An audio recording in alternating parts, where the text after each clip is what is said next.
मुख्यमंत्री फडणवीसांचं निमंत्रण बच्चू कडूंनी धुडकावलं. मुंबईत बोलावलेल्या बैठकीला अनुपस्थिती राहणार. आरोप करणं सोपं, पण चौकशीशिवाय निष्कर्ष काढणं चूक. निंबाळकरांवरील आरोपांवर उदयनराजे यांची प्रतिक्रिया. छत्रपती संभाजीनगरच्या घाटी रुग्णालयानं दिलेली 2800 जन्म प्रमाणपत्र बोगस. छत्रपती संभाजीनगरमधील बोगस जन्म प्रमाणपत्र झाली रद्द. ठाकरेंनी टीकेचा नीच स्तर गाठला. चंद्रशेखर बावनकुळे यांच्याकडून उद्धव यांना प्रत्युत्तर.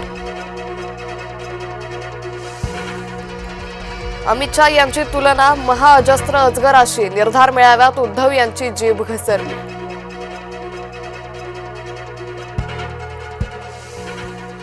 जैन मुनी निलेशचंद्र विजय यांचं 3 नोव्हेंबरपासून उपोषण. दादर कबूतरखाना बंद केल्याच्या निषेधार्थ उपोषण. रेल्वे स्टेशनवर जन्मलेलं बाळ बरं झालं. बाळाच्या हृदयाला छिद्र असल्याचं आलं होतं दिसून. बाळ आणि आई कुपर रुग्णालयात होते दाखल.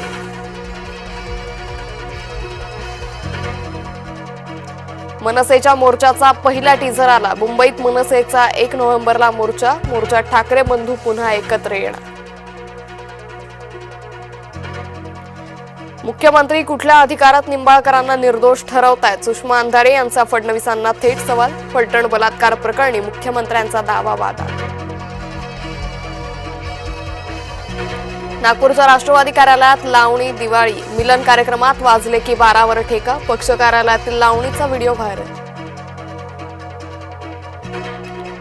पैशाच्या लालसेपोटी प्रमोद महाजनांची हत्या. प्रकाश महाजनांचा खळबळजनक आरोप. सारंगी महाजनांनी आरोप फेटाळले.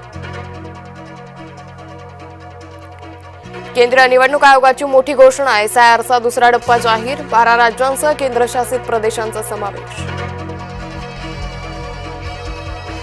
परळी मतदारसंघात 19,333 मतदारांची गडबड. बऱ्याच मतदारसंघात वडिलांचं आणि पतीचं नाव सारखंच. वडिलांचं नाव बदलून पतीचं नाव केलं.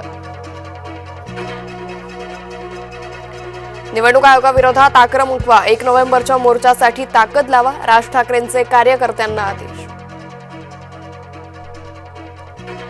ताकदीनं लढा. विरोधक संपवून टाका. अमित शहा यांचे स्थानिक निवडणुकीसाठी कार्यकर्त्यांना आदेश. यशोमती ठाकूर यांच्या टीकेला रवी राणांचं प्रत्युत्तर. अहंकाराची भाषा वापरणं योग्य नाही. मी जो किराणा खातो तोच वाटप करतो. रवी राणांचं स्पष्टीकरण. पुण्यातील SRA ऑफिसवर वंचितचा मोर्चा. प्रकाश आंबेडकर यांच्या नेतृत्वात मोर्चा. ढिसाळ कारभाराविरोधात संताप. सहकार मंत्री बाबासाहेब पाटलांच्या जावयावर गंभीर आरोप. त्रासाला कंटाळून निवृत्त शिक्षकाचा आत्महत्येचा प्रयत्न. रोहित पवारांनी व्हिडिओ केला पोस्ट. जिल्हा परिषद निवडणुकीत राणे बंधू आमने सामने येण्याची शक्यता. शिवसेना 100% निवडणुका जिंकणार. निलेश राणेंना विश्वास. तर स्वबळावर किंवा मैत्रीपूर्ण निवडणूक लढवू. नितेश राणेंचं वक्तव्य.